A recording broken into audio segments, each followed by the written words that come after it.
Irmãos, preciso de ajuda. Não é propaganda da nossa cantata de Natal. Eu preciso saber quanto mede essa caixa de DVD. Quanto mede essa caixa, Thaís? 15, vamos pensar só assim, para facilitar, só assim. 15 centímetros? Tu acha que 20? Já 15 por 18, já que é 1 metro quadrado. 15 por 21 assim? Ó, você não vale, hein? Você não vale. Irmã Júlia, quanto que tem aqui, irmã? Não sabe, não faz ideia, chuta.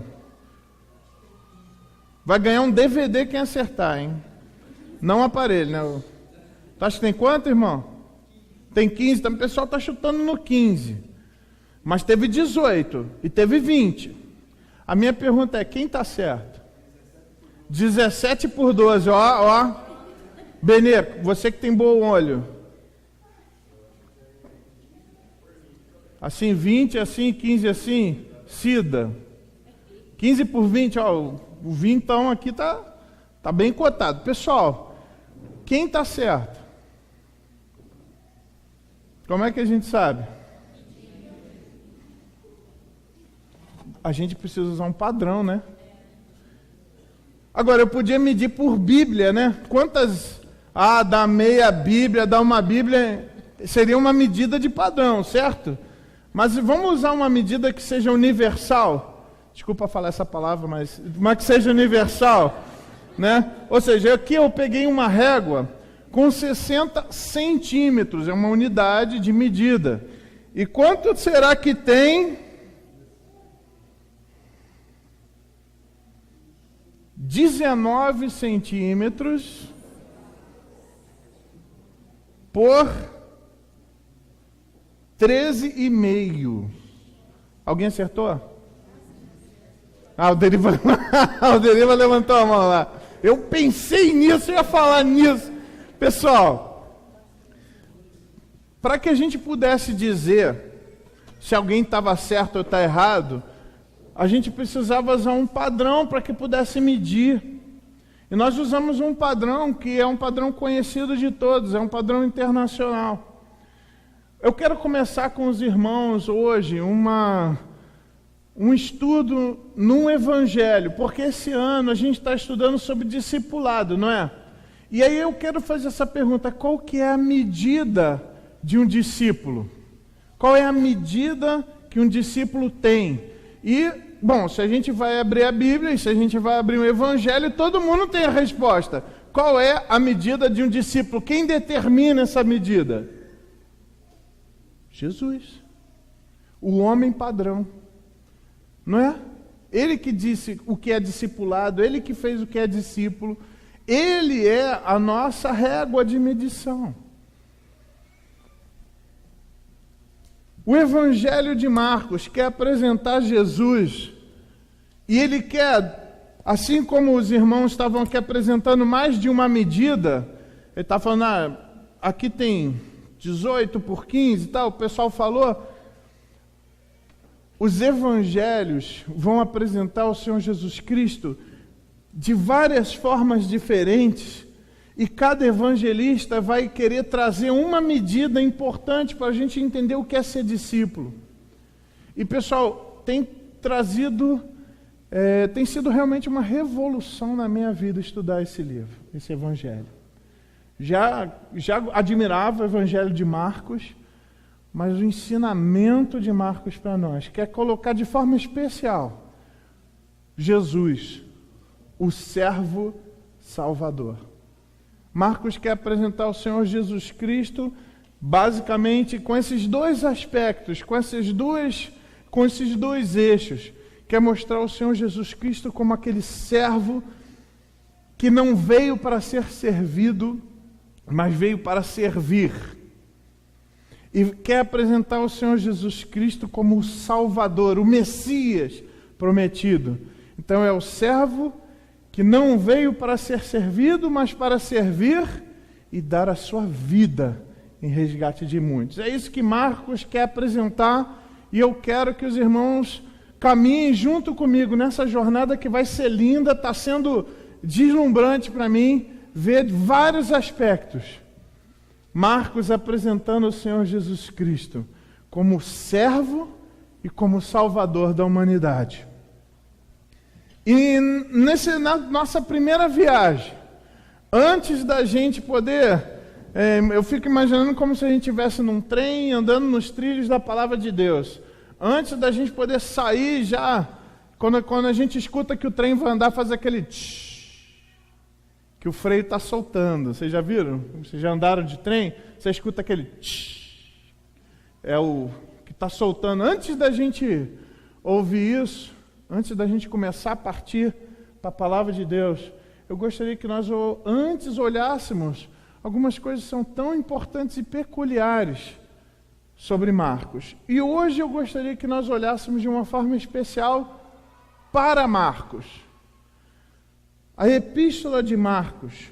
Gostaria que nós olhássemos hoje a autoria. Isso. Saiu com um problema aí no... Isso não é um palavrão, tá, que eu estou pondo aí? É que eu coloquei em grego. E aí esse computador não tem a fonte grega. Olha que legal. Vou me preparar da próxima vez. Mas o que está em cima escrito aí é katamarkon. Katamarkon. É assim que o Evangelho do Novo Testamento de Marcos se apresenta. Tem como você colocar em português? Aproveitar agora? Kata, com capa, com K. Capa é o nome da língua. Katamarkon. Só para não ficar, pessoal, nossa, o pastor está falando palavrão ali, né? Que significa de Marcos, ou segundo Marcos. Esse é o título que aparece no Novo Testamento, na língua grega, para o Evangelho de Marcos. É simples, é só isso. Katamarkon. Se você abrir lá a sua Bíblia lá, no Evangelho de Marcos,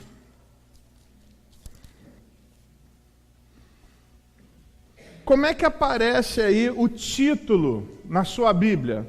Alguns vão dizer Evangelho segundo Marcos, né? Ou segundo São Marcos. Essa ideia de kata é um genitivo, ele diz segundo, conforme a visão, o Evangelho de Marcos. Tá? É isso que significa, de Marcos. Deu certo? Isso, muito, muito bom. Tá?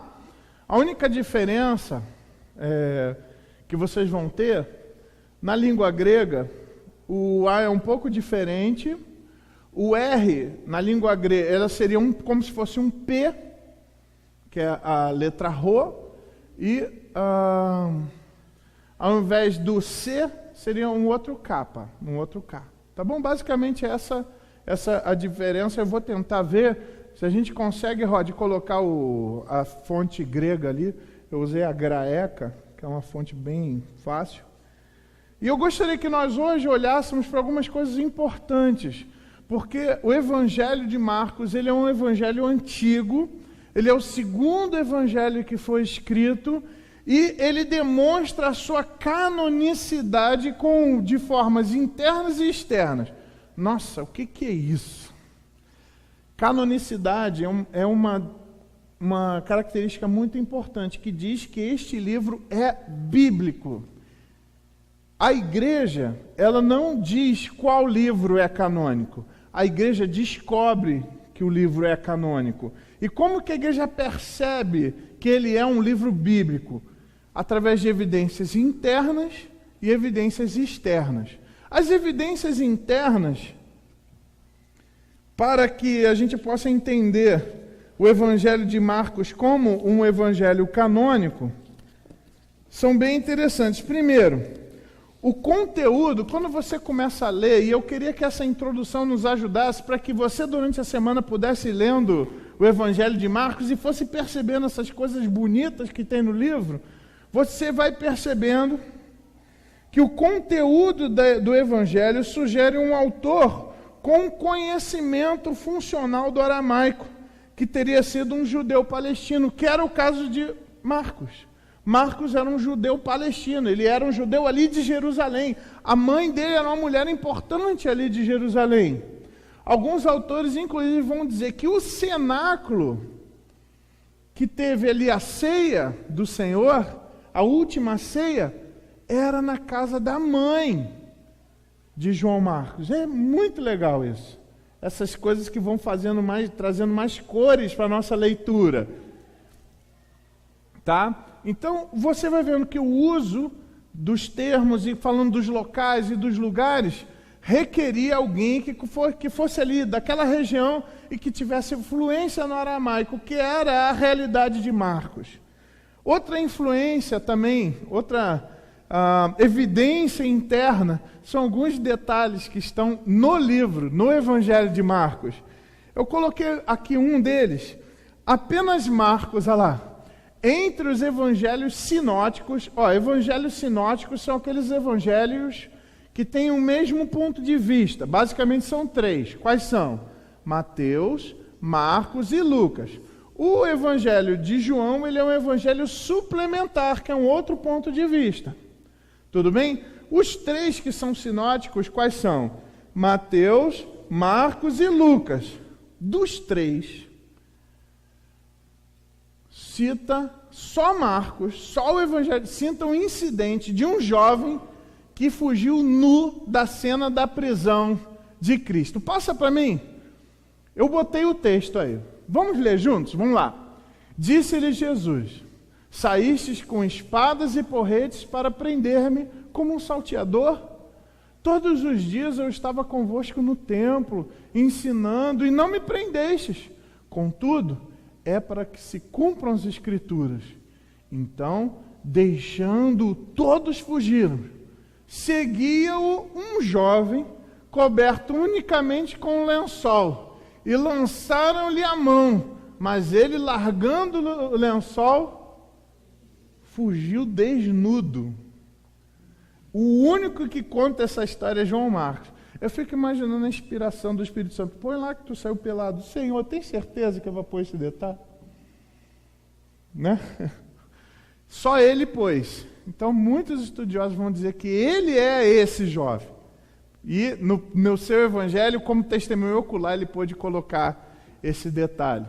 Outra evidência interna também muito interessante. O autor descreve com detalhes o cenáculo, esse que eu citei. Abre lá a sua Bíblia, em Marcos 14.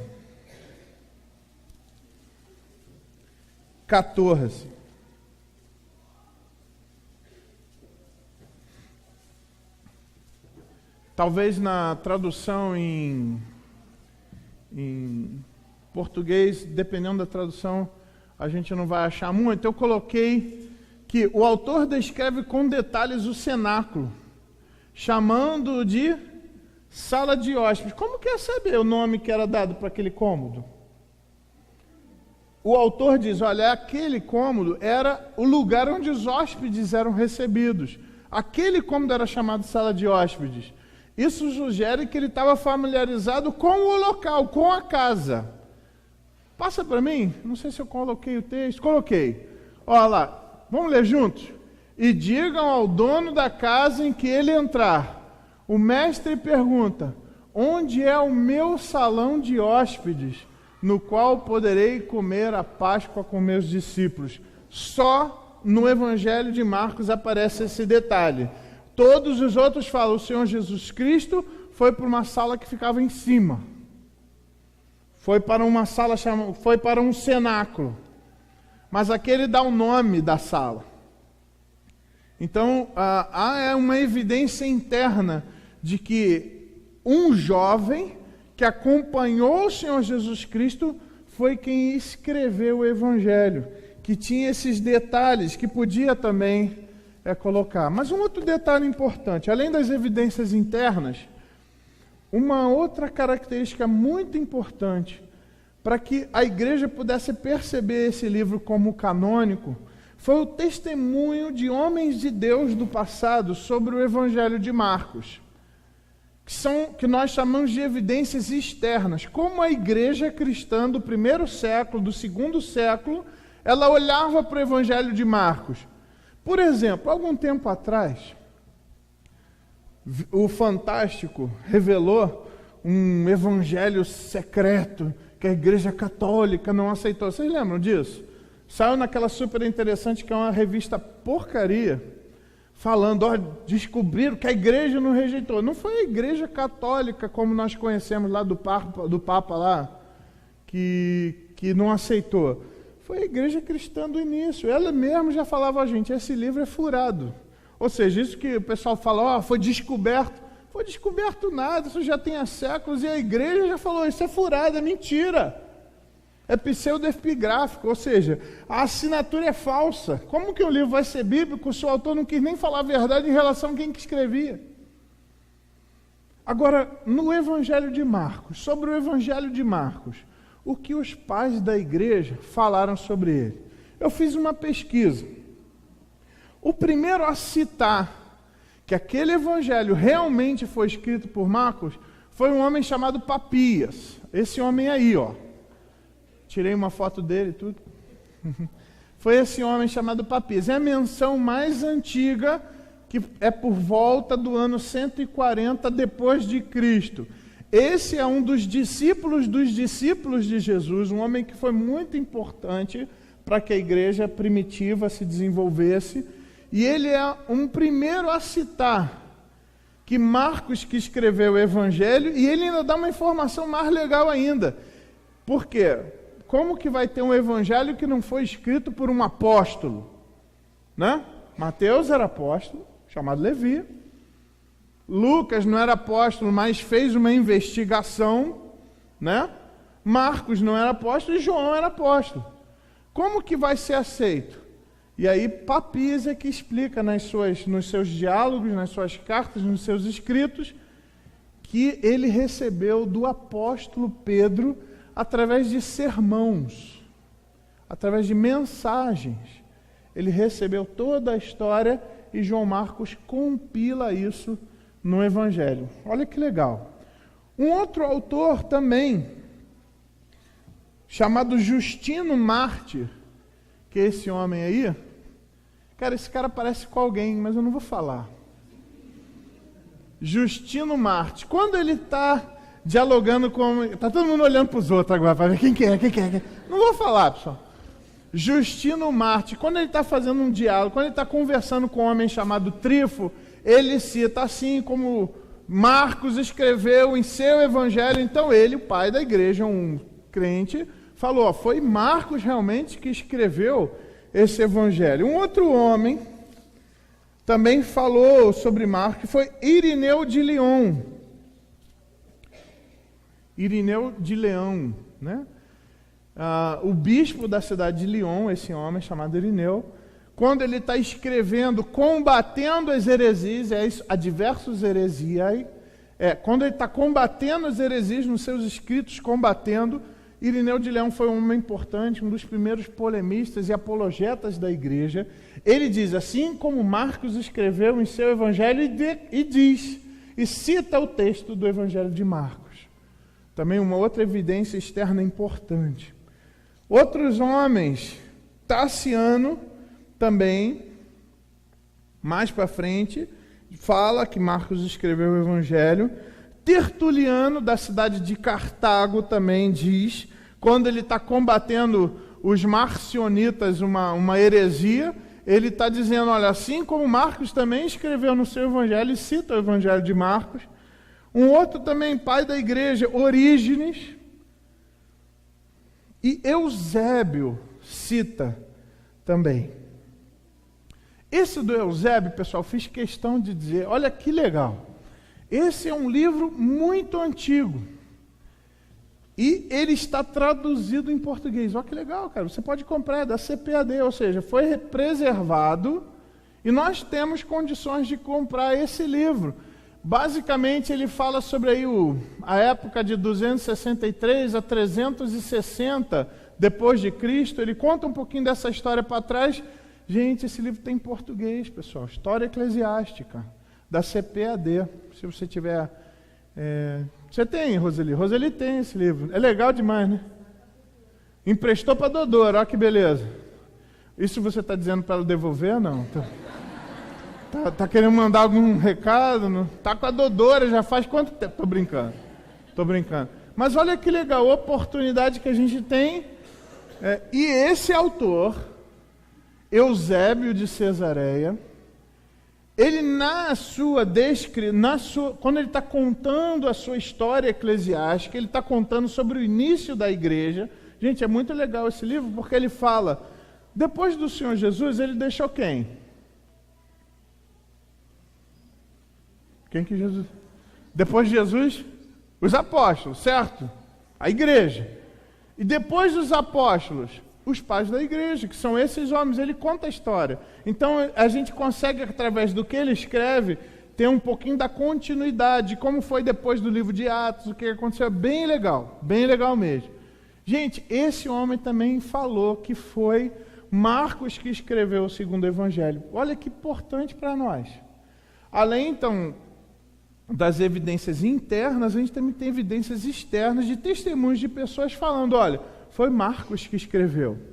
E por último, que eu coloquei aí, foi Clemente da cidade de Alexandria. Esse homem também foi um homem muito importante na história da igreja. E ele deu algumas informações importantes para nós também. Ele fala por que Marcos, qual foi a primeira motivação de Marcos, qual foi a primeira razão de Marcos escrever. Por que ele quis escrever o evangelho? Ele diz que ele escreveu para leitores romanos. Isso vai ser muito importante. Quando a gente lê, a gente vai perceber alguns detalhes.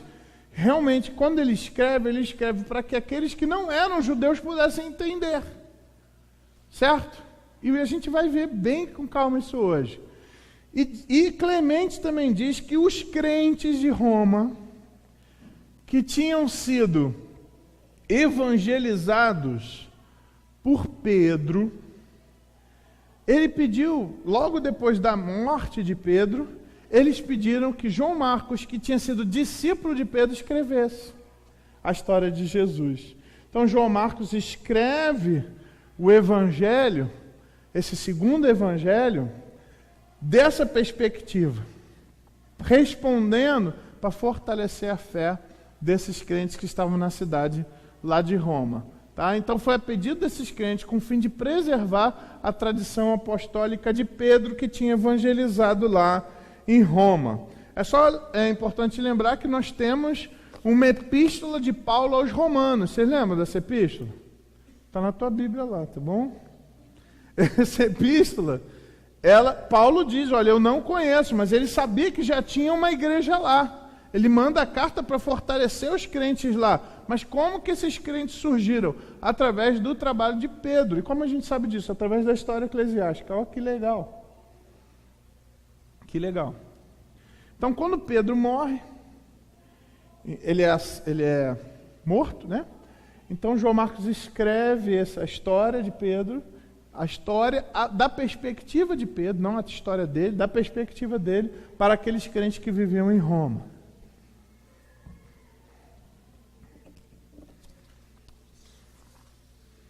E aí, pessoal, pensando nisso, gostaria que nós olhássemos, já pensando um pouquinho nos leitores originais.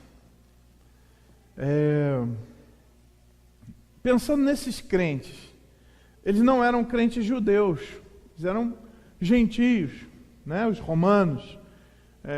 Muitos ali ouviam falar da história de Jesus, já tinham aceitado o Senhor Jesus Cristo, pelo que Pedro tinha pregado, mas então ali ele vai escrever para esses crentes um evangelho. E eu gostaria que nós olhássemos como é bonito perceber a inspiração. Porque qual é o conceito de inspiração? O conceito de inspiração é aquele que nós falamos lá no discipulado. Com certeza vocês lembram da lição 1, quando a gente falou de inspiração. Inspiração é o ato supervisionador do Espírito Santo sobre os autores bíblicos para que eles, no pleno uso das suas faculdades mentais, escrevessem exatamente o que Deus queria que fosse escrito. Ok? Vamos repetir juntos? Não, obviamente. Mas é esse ato supervisionador do Espírito Santo sobre os autores bíblicos. Então, quando a gente fala de inspiração, a gente está falando dos autores bíblicos, para que eles, no pleno uso da sua personalidade, a gente vai ver Marcos escrevendo isso.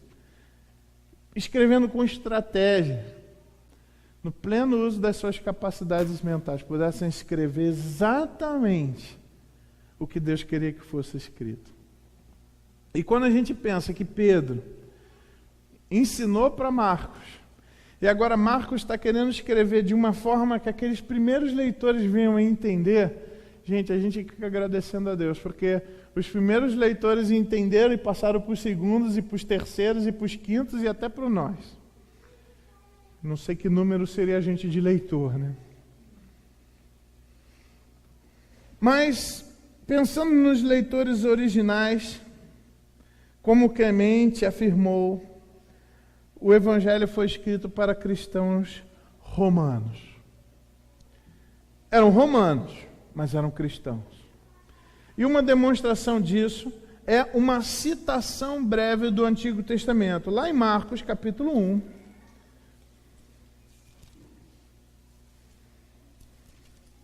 Rapidamente, e o Evangelho de Marcos a gente vai ver é muito dinâmico, é muito rápido, as coisas estão acontecendo, né? Ele vai citar lá, no princípio do Evangelho de Jesus Cristo, Filho de Deus, verso 1. Verso 2, uma citação profética.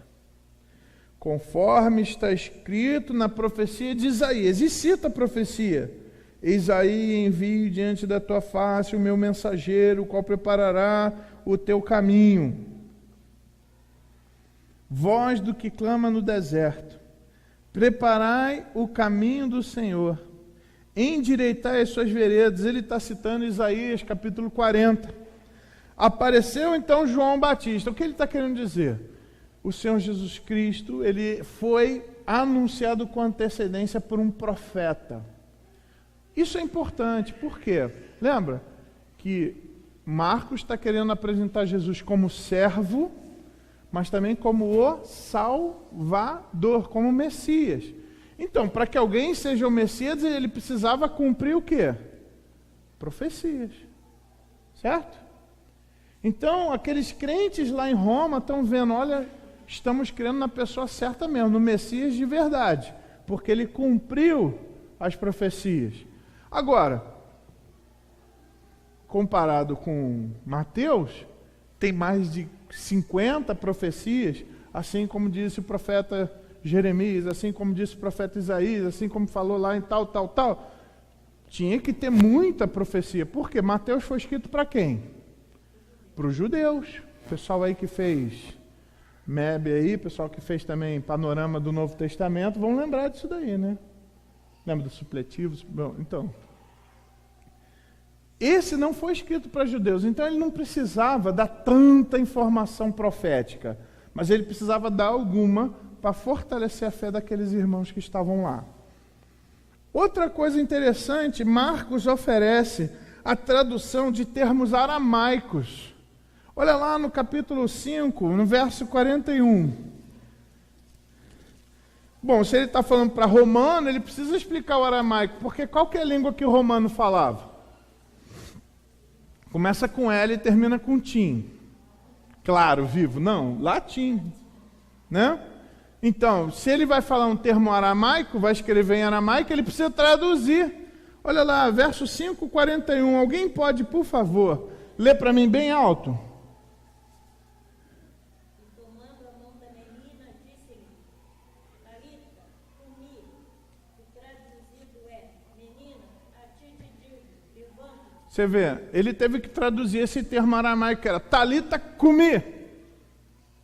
Qualquer arameu ou qualquer palestino saberia o que está dizendo, mas ele estava falando para romano, então ele precisava traduzir.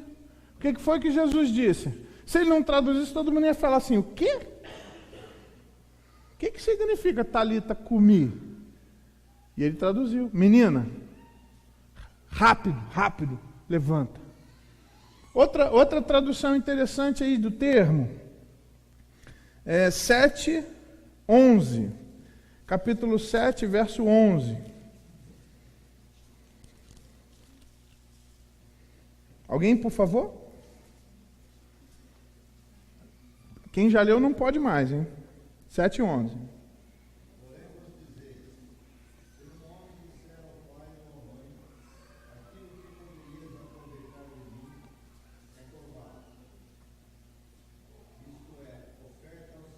Interessante, ele está falando isso que é corbã. Aí lembrou, bom, os romanos não vão entender o que é corbã.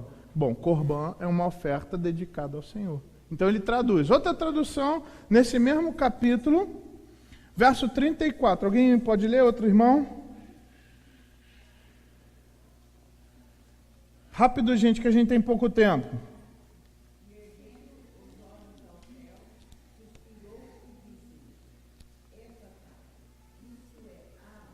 Isso, então ele traduz esse termo, efatá, que significa abre os seus olhos, né? Outro termo interessante também, capítulo 9, verso 43. Outro irmão, por favor.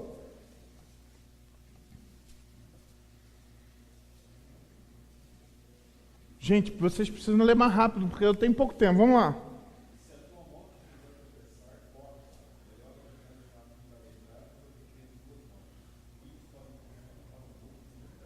Então, ele teve que explicar o que é inferno.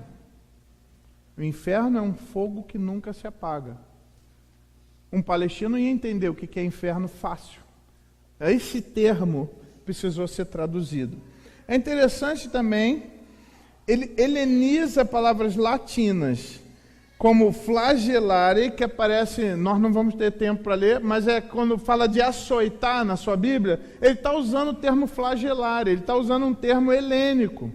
E também mais para frente, quando ele fala sobre o centúrio, ele cita centúrio. Ele traduz esse termo, que estava falando do centurião.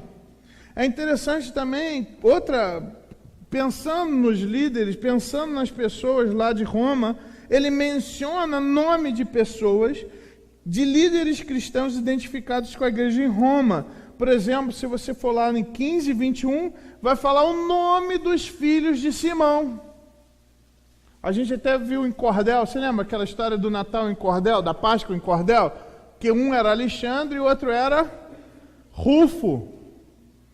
E quando você vai lá em Romanos, capítulo 16, olha quem aparece lá, pessoal. Romanos 16, 13. Alguém que é rápido no gatilho aí, lê pra gente. Não, você não pode mais. Outra pessoa, vamos lá.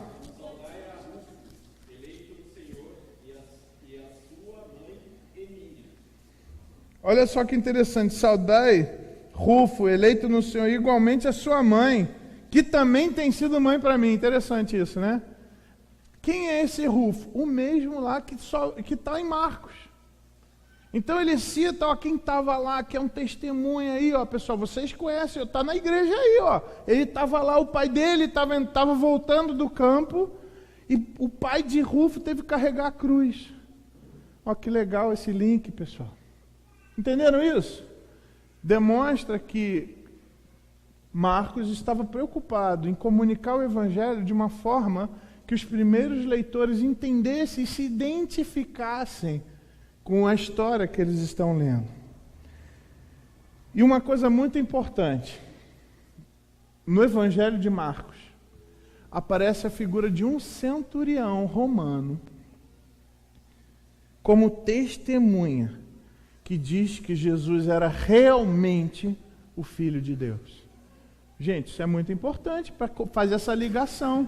Olha, não é só o judeu que percebeu que Jesus era Filho de Deus. Um romano percebeu, e não era qualquer romano, um centurião percebeu isso. Legal isso, né? Muito legal.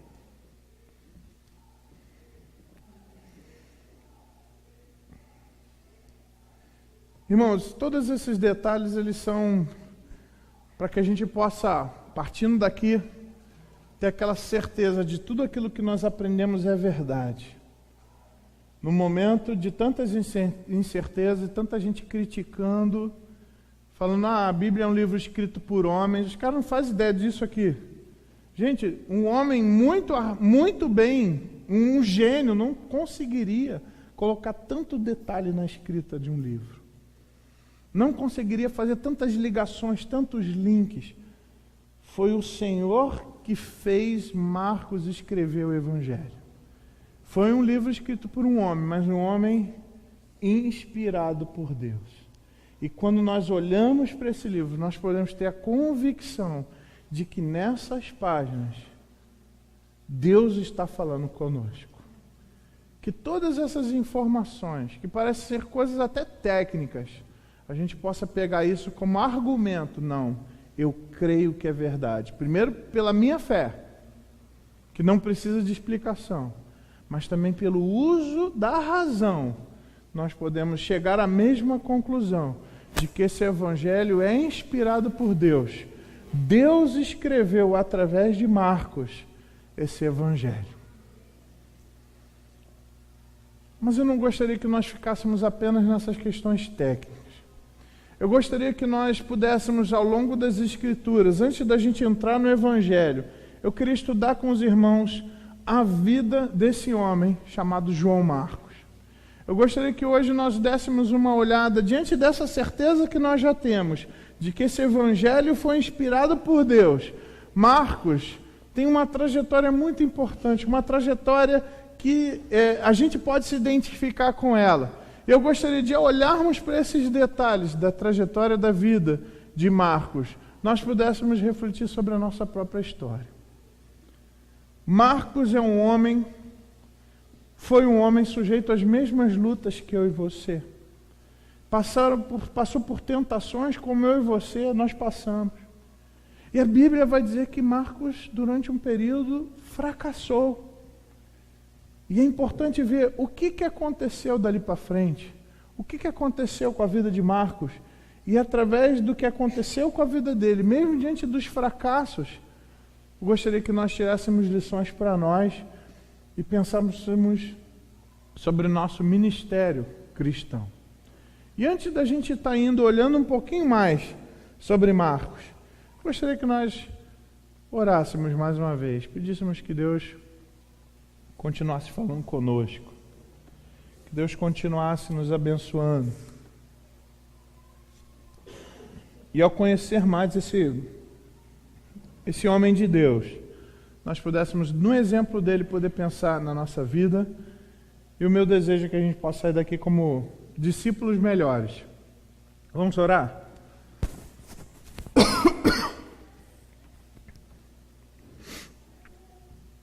Senhor nosso Deus, nosso Pai, obrigado a Deus pelo privilégio que o Senhor nos dá de podermos começar o estudo dessa epístola tão importante, desse Evangelho tão importante. Pedimos ao Senhor que, ao olharmos estas linhas, ao lermos ele, possamos ver quão grande quão grande foi, mas quão grande é o Senhor Jesus Cristo, o seu exemplo, a sua história, as suas lições, o seu caráter magnífico, a sua postura perfeita. Não só o exemplo de vida, de jeito de ser que ele nos deixou, mas também a porta que ele abriu. Ajuda-nos, Senhor, ao longo desse momento que juntos, como família do Senhor, como igreja tua, nos debruçamos sobre a tua palavra. Ajuda-nos, ó Deus, a percebermos as maravilhas da tua lei. Que o teu Santo Espírito desvende os nossos olhos, para que percebamos como a tua palavra é importante, é contundente e tem poder para modificar nossa postura, nosso caráter. Ó Deus, continua usando o pregador como instrumento do Senhor. Toda a honra e glória é para o Senhor. Muito obrigado. Em nome de Jesus que oramos. Amém. Irmãos, quem foi Marcos? Aparece nas Escrituras Marcos sendo chamado por 2 nomes. Na realidade, ele era João Marcos. Temos um pastor aí, João Marcos, lá de Amparo, que foi inspirado aí por os pais pensaram nesse personagem bíblico. João Marcos era filho de uma mulher chamada Maria. Olha que fácil de memorizar, né? Maria, que era uma mulher importante, uma mulher rica, que morava em Jerusalém. Atos, capítulo 12. Nós vamos dar uma olhada bastante nesses textos. Atos 12, 12. Aparece lá. Quando Pedro... Rode trabalhava para Maria. Tá? Bom, lógico, não é essa Rode aqui, tá? Esta outra Rode, tá? Quando Pedro é libertado pelo anjo da prisão, para onde ele vai? Para a casa dessa crente importante, que se chamava Maria, que era mãe de João Marcos. Rode vê Pedro lá de fora, fica tão animado que fecha a portinha e vai lá avisar o pessoal, ao invés de abrir a porta e botar ele para dentro, né? Olha lá, Atos capítulo 12, verso 12. Considerando ele a sua situação, resolveu ir à casa de Maria, mãe de João, cognominado Marcos, onde muitas pessoas estavam congregadas e oravam. Basicamente, havia ali uma igreja, um núcleo da igreja, um grupo pequeno, olha que legal, um grupo pequeno que se reunia na casa dessa Maria, que era mãe de João Marcos. Pedro, então, vou me refugiar no primeiro grupo pequeno que eu tiver. Essa é a nossa ideia também para o grupo pequeno, ser um local de refúgio, de aprisco, para que a gente, no meio da semana, no meio do tumulto, a gente tenha um lugar para se refugiar. O grupo pequeno é essa a ideia. João Marcos, a mãe dele tinha um grupo pequeno na casa dela. Pedro, quando sai da prisão, libertado pelo anjo, vai se refugiar lá na casa de Maria. Uma mulher importante para a história da igreja. Uma outra informação importante sobre Marcos é que ele tinha um primo importante. Sabe quem era primo dele? Um homem cheio de temor e fé, homem de Deus. Quem era? Barnabé. Lembra aí? Barnabé? A pessoa já lembra da musiquinha, né? Colossenses capítulo 4.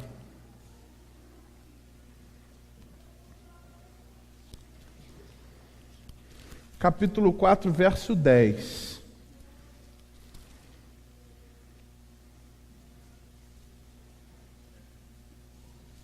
Alguém pode ler para mim, por favor, bem alto, dos que não leram ainda?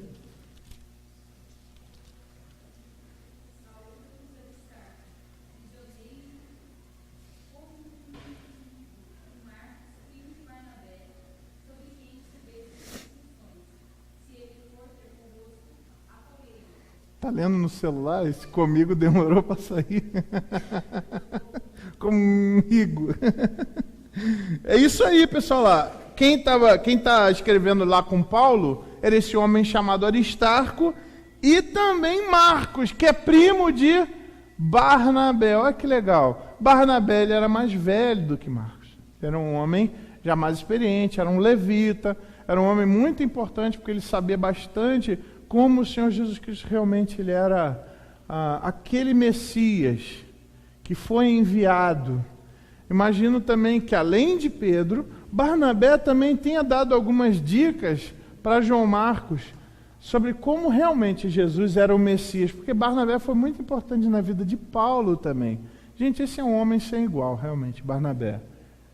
É um homem que era chamado de pai de todo consolo. Fico imaginando como é que será que era uma pessoa que é o Consolador.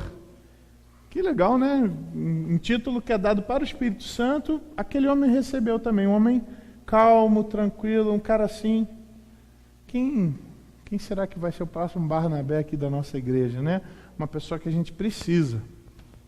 Nós já temos alguns candidatos fortes aqui. E lá em 1 Pedro, capítulo 5, verso 13, a gente vê o próprio Pedro falando que Marcos é muito especial para ele. E ele chama Marcos por um título importante. Alguém pode pegar um copo d'água para mim? Alexandre, obrigado. 1 Pedro 5,13. 1 Pedro 5,13. Pedro, João. 1 Pedro 5,13. Alguém pode ler, por favor?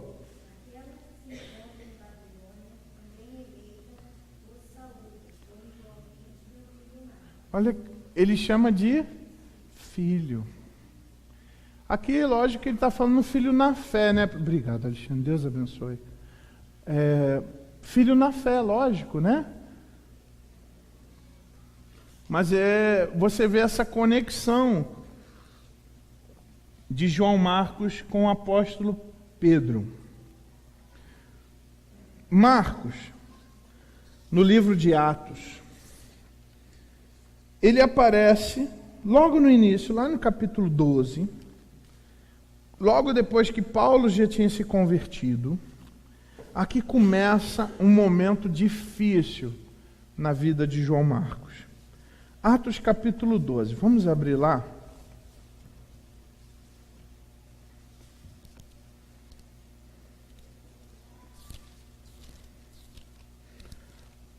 Marcos aparece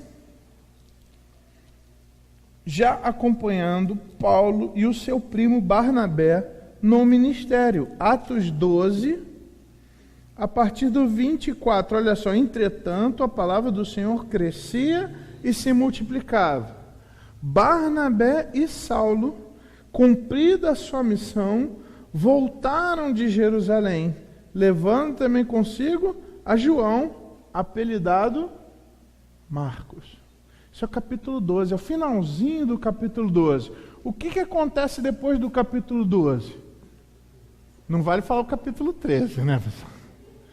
O que acontece no capítulo 13? A primeira viagem missionária, exatamente. A primeira viagem missionária. E aí você vê, na igreja de Antioquia. Lembra, quando fala que eles voltaram de Jerusalém, não é que eles foram para Jerusalém, tá? Eles foram lá, trabalharam em Jerusalém e voltaram para Antioquia. E fala, na igreja de Antioquia havia profetas e mestres. Tá? Diz lá que Deus, através do Espírito Santo, no verso 2, separai-me agora Barnabé e Saulo para a obra que os tenho chamado. Então, jejuando e orando, impondo sobre eles as mãos, os despediram. Tá? Vai acontecer um monte de coisas. Tá? Ele teve ali, se você olhar no capítulo 13, o raro prazer de ir com Paulo nessa viagem missionária. Olha que legal, no verso 5. Enviados pelo Espírito Santo, desceram a Seleucia e dali navegaram para Chipre. Chegados a Salamina, anunciaram a palavra de Deus nas sinagogas judaicas. Tinham também, olha lá o João Marcos lá junto. A gente já pensou que privilégio, né? Primeira viagem missionária da igreja do Senhor Jesus Cristo, da igreja primitiva. João Marcos estava lá, pessoal. Capítulo 5. Atos 13, 5, olha lá. 13, não, tranquilo, irmão. Tá? Só que olha o fracasso que aconteceu. Você continua o texto. Diz lá, teve o raro privilégio de acompanhar Paulo e Barnabé em sua primeira viagem missionária. Mas, gente, ele abandona o trabalho. Existe uma série de questões que são levantadas. Por que ele voltou? Olha lá no verso 13, pessoal. Alguém pode ler bem alto para mim?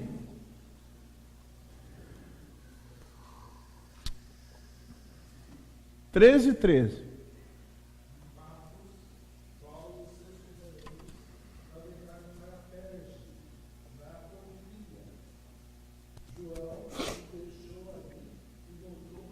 O que tinha em Jerusalém?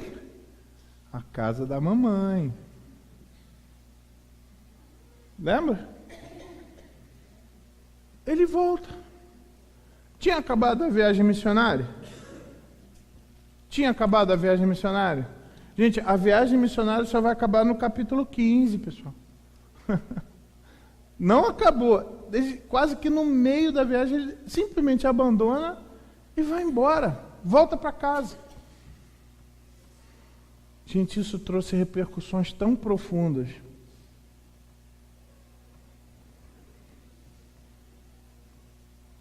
Devido a isso, olha lá, Paulo recusou-se a levá-lo na segunda viagem. Então, tudo bem, estamos preparando a viagem missionária, vamos lá. Aí Barnabé, daquele jeitão que gosta de investir nas pessoas, que legal. Olha, eu vou avisar para o João Marcos que ele vai com a gente. Paulo, não senhor, como assim? Aquele que abandonou a gente? Não. Não, vamos levar o menino, cara, vamos investir na vida dele. Não, cara, tá errado. O pessoal está investindo na gente, não vai levar não. Vamos levar, Paulo. Não vou levar. Silas é um cara legal, o cara é ponta firme, vamos levar Silas. Tudo bem, pode levar Silas, mas vamos levar o João Marcos também. Não. Gente, essa discussão foi tão grave que eles chegaram, então vamos fazer o seguinte, eu fico imaginando que quem deu essa ideia foi Barnabé. Vamos fazer o seguinte, você vai então, nesse caminho você quer ir, e eu vou levar João Marcos comigo lá para Chipre. Olha lá, no texto, no capítulo 15, ele no verso ali, 13, a gente viu ele voltando para Jerusalém. Lá no capítulo 15, no verso 38,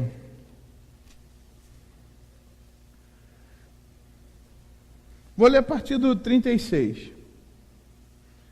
Alguns dias depois, disse Paulo a Barnabé: voltemos para visitar os irmãos por todas as cidades nas quais anunciamos a palavra do Senhor, para ver como passam. Todas as cidades que já tinham ido na primeira viagem missionária.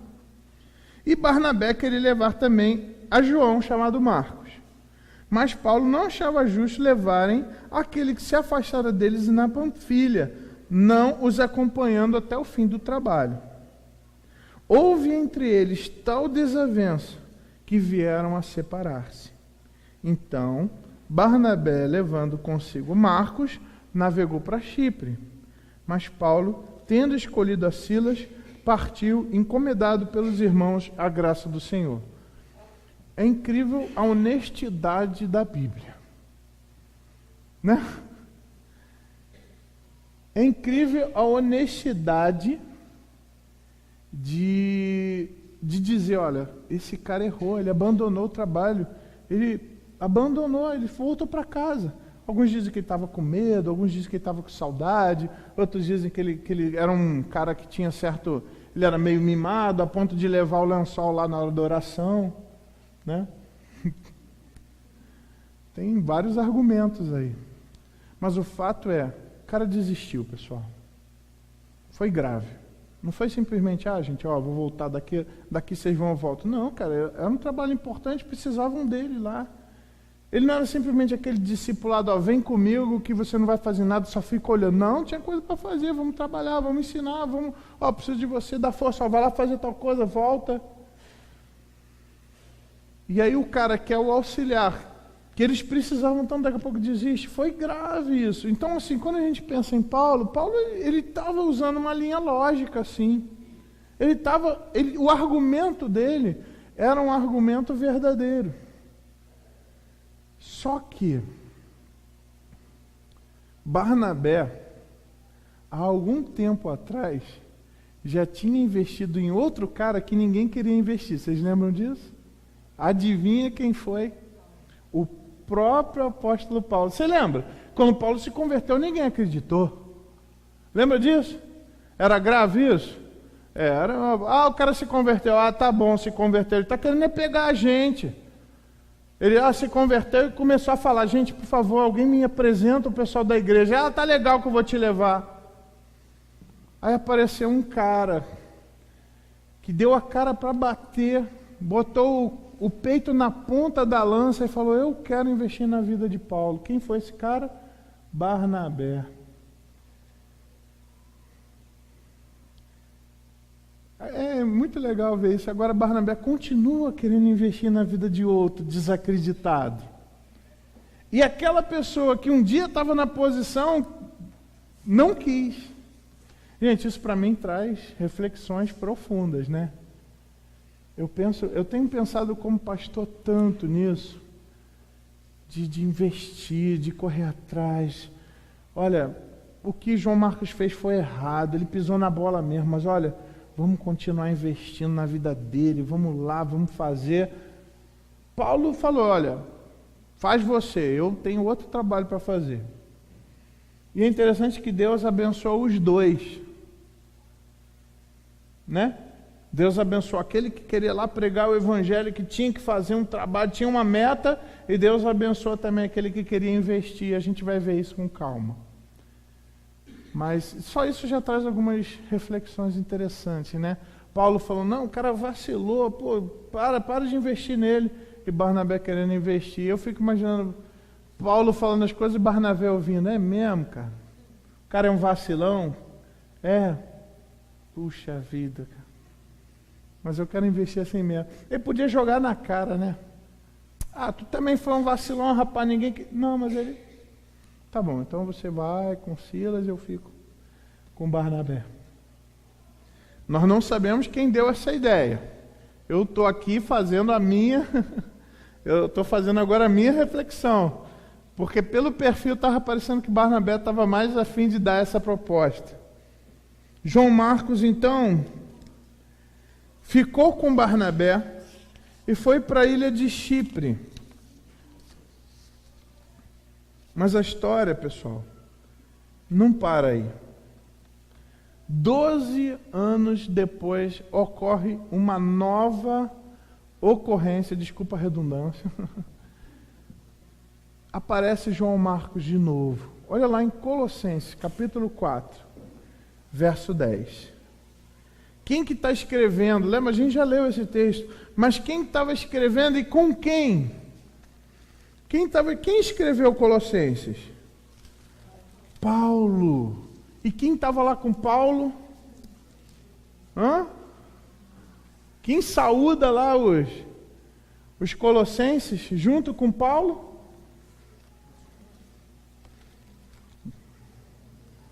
Abre lá em Colossenses, pessoal. Colossenses capítulo 4, lá no finalzinho, lá, verso 10.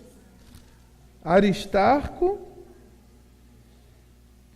que era prisioneiro junto com Paulo, e Marcos, o primo de Barnabé, está comigo aqui, e ele está escrevendo, está mandando um abraço para vocês. Gente, aconteceu alguma obra ali. E eu acho lindo o evangelho pelas duas coisas. Primeiro, houve um erro e o investimento de alguém querendo continuar investindo, mesmo no cara lá no vacilão, fez efeito. E aquele cara que cometeu aquele baita vacilo, agora está lá, sendo útil.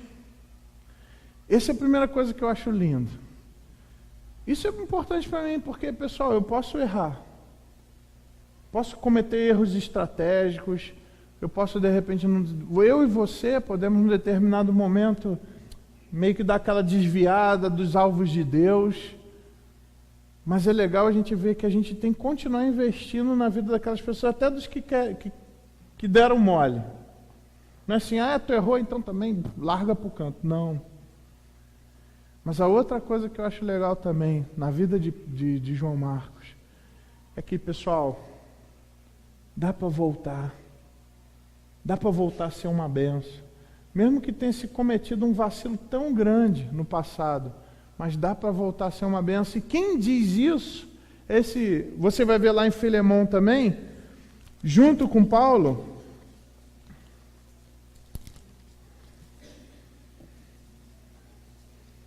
Lembrando que Paulo está na prisão, cara. Paulo termina o livro de Atos preso. Lembra onde? Lá em Roma. E, cara, João Marcos vai lá para Roma para ficar com Paulo. Eu penso também, eu vou ficar com Paulo, nada, ele não deixou eu ir na viagem. Não, o cara estava lá, humildade. Paulo escreve Efésios, Colossenses e Filemão também da cadeia, lá da prisão. E Filemão está lá, ó, quem está comigo? O Aristarco, de novo, e o João Marcos. Lá no verso 24. Marcos, Aristarco, Demas e Lucas, meus cooperadores. A Epáfras, que também era prisioneiro. Olha que legal. Mas o mais bonito é como Paulo fala sobre, quando ele escreve para Timóteo, 2 Timóteo, capítulo 4, verso 11.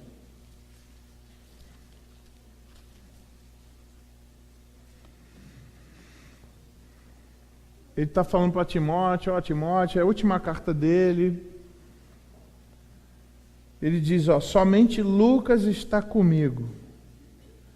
Toma contigo, quando você vier, toma Marcos e traze-o. Por quê? Poxa, isso é muito legal, pessoal. Aquele vacilão lá que deu mole, que abandonou a viagem, que não andou junto. Cara, Deus mudou a vida dele. E no final da vida de Paulo, com quem Paulo queria estar? Traz Marcos, porque Marcos é muito útil para mim. Pessoal, isso me dá muita esperança em relação à nossa vida cristã. Porque a gente é falho. A nossa vida cristã ela é cheia de lutas e muitas vezes de altos e baixos. Mas a gente pode ter esperança, mesmo que talvez você tenha vacilado, ou no passado, ou hoje no presente você está meio vacilante. Cara, Deus pode fazer uma obra na sua vida. E assim como num determinado momento João Marcos deu uma resvalada no pé, tomou um tombão. Agora no final da vida, você vai ver que ele é uma bênção para Paulo. E pessoal, qual foi o homem que estava aí na história que quase não aparece, mas que não desistiu de Marcos? Barnabé. Pessoal, nós precisamos de Barnabés. Talvez em algum ponto eu e você possamos ter agido como Marcos. E nós precisamos ter um Barnabé na nossa vida. Uma pessoa que vai investir. E ao estudar isso daí, eu coloquei isso de uma forma muito especial para a minha vida. Senhor, faz de mim um Barnabé. Eu tenho colocado isso diante do Senhor mesmo. Eu não quero desistir das pessoas, pessoal. E eu estou falando que isso é uma oração, por quê? Porque o meu coração, muitas vezes, é mais como o de Paulo do que como o de Barnabé. Cara, ó, seguinte, já teve a sua chance, não quis ir um abraço. Não. Eu quero investir nesse rapaz, eu quero investir nesse irmão, eu quero investir nessa irmã. Eu não vou desistir dele.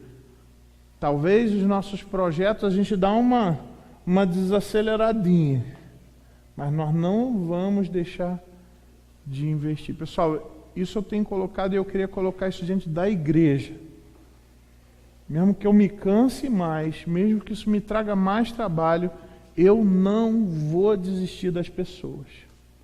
Como Barnabé não desistiu do João Marcos, e João Marcos se tornou muito útil para o ministério.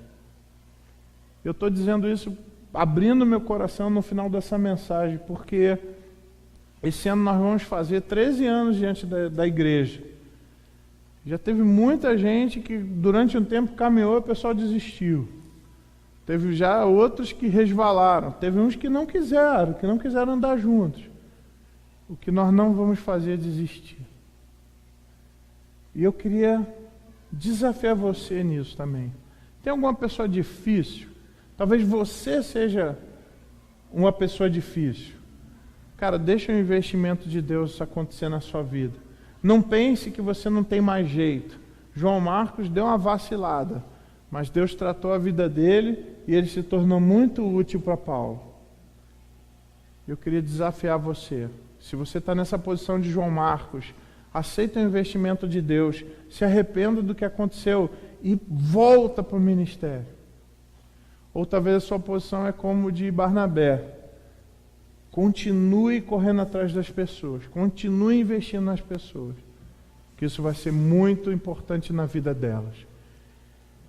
E eu digo que nós precisamos de Barnabés. Eu quero ser um diante do Senhor. Porque quando a gente faz um estudo e a gente vê alguém que é um modelo, um exemplo, a gente deve querer seguir esse modelo. Eu quero seguir esse modelo. O que Barnabé fez. E, gente, isso é tão importante. A biografia de João Marcos prova que a pessoa que erra não está condenada a uma vida inteira de inutilidade. Mas também nós não podemos esquecer que o investimento de Barnabé daquele jovem foi tão importante que hoje nós só temos o Evangelho de Marcos porque Barnabé investiu nele. Gente, isso foi demais, porque quando ele se desviou, ele não tinha escrito o Evangelho. Se Marcos falasse para ele, cara, sai daqui, vai para também, vamos só investir em Silas, a gente não ia ter o Evangelho de Marcos. Mas como foi importante esse investimento? Nós temos um livro canônico, um evangelho que fala a história de Jesus, porque uma pessoa investiu na vida dele e ele aceitou esse investimento e voltou a ser uma bênção. Pessoal, vamos pensar nisso daí. Serra Negra está precisando de muita gente.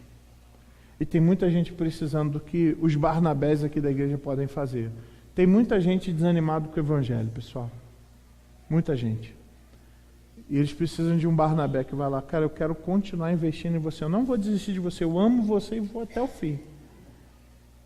E muitos aqui precisam de entender esse exemplo de Marcos, mesmo que no momento você vacilou, mas depois Deus pode fazer a diferença na sua vida. Vamos pensar nesses exemplos? Eu gostaria que você encerrasse esse momento, refletindo sobre a sua vida. Pensasse em que momento você está. Talvez você precise de ajuda. Peça ajuda. Eu quero, diante do Senhor, o Espírito Santo que se move aqui entre nós, eu quero me comprometer como pastor a ser um Barnabé na sua vida. Mas talvez você também pode pensar assim, olha, eu quero ser um Barnabé na vida de alguém. Se coloca na mão de Deus. Baixe sua cabeça. Vamos orar. Senhor nosso Deus, nosso Pai, obrigado pelo exemplo do Teu servo.